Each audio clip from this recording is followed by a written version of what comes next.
Hello, this is Cynthia Sue Larson with RealityShifters.com, and today I'd like to talk with you about the idea of delayed choice, the participatory universe, horoscopes, Boggle, and the Mandela Effect. How does this all go together? Well, good question. If you've ever played this word game Boggle, here's the super big Boggle size. The objective is to play it with friends. You can take a photo of it and share it online if you want. That's what I've been doing recently. But back in the good old days, we could sit together at a table, look for the words that we can find, just moving from one letter to another. That's not so amazing, but what's amazing is that sometimes we frequently notice that we would play a whole bunch of games in a row because we like the game, and we would start noticing that game after game after game, we're finding the same words. And so we just start looking for them. A word like toe, for example, or foot, something simple, and there it is. You're sort of expecting it. At first you don't, but then you start recognizing, well, that word's always here, at least today. And sometimes my friend and her family will notice that certain words are there game after game, day after day, consistently. Now that kind of goes against all odds because it's not something that should be happening by random chance. When you shake these little cubes, these are letter cubes, and so each one has different letters on it, like a dice, a single die. You can see that they're different. So it's a very random thing to shake them up. You really can't expect to keep getting the same words over and over again, usually, at least normally, but we do. The other thing that I and my friends, this particular friend and I also like to look for sometimes is very specific messages in horoscopes that I've noticed sometimes. Any divination system will do this, where you might get a very specific response to exactly what's happening for you that's all beyond any kind of coincidence or typical randomness that you might expect. So what's going on with both of these situations, where you can find Boggle words again and again and again, or a very meaningful horoscope in the newspaper, back when we got newspapers. Now people don't look there. Mostly it's online, I guess. This friend and I used to chart horoscopes by hand using ephemeris information, showing the solar locations, the lunar locations, the moon's nodes, the planetary locations, all these things. We were kind of nerdy.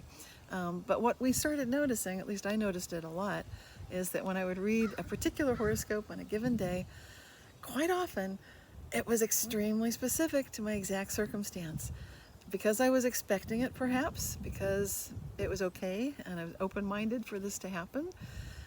This is what physicist John Archibald Wheeler in the physics realm would refer to as being in a participatory universe. The idea there is that when you work with a photon of light and you're sending it through that double-slit experiment apparatus, based on where you choose to make an observation, you might see a different result. So if you're choosing to look inside of the slit itself and your little observational device is right there, you will notice that it's traveling, the photon is traveling like a particle.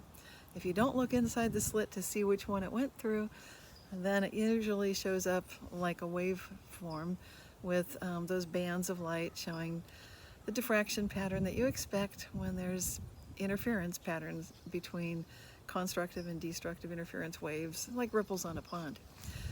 So going back to the reason that divination systems might be working so well for some people, not everyone, but those who expect to see good results usually can get them.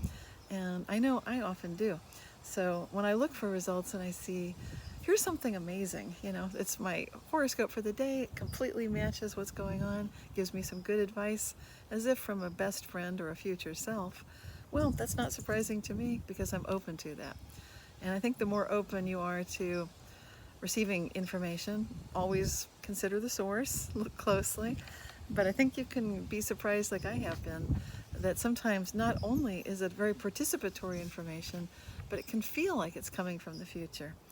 And there's a quantum aspect for that too, with the same exact experimental apparatus for the double-slit experiment, working again with that photon. and some beam splitters this time. It's possible to make a choice later on as to whether you observed the photon in the slit or not.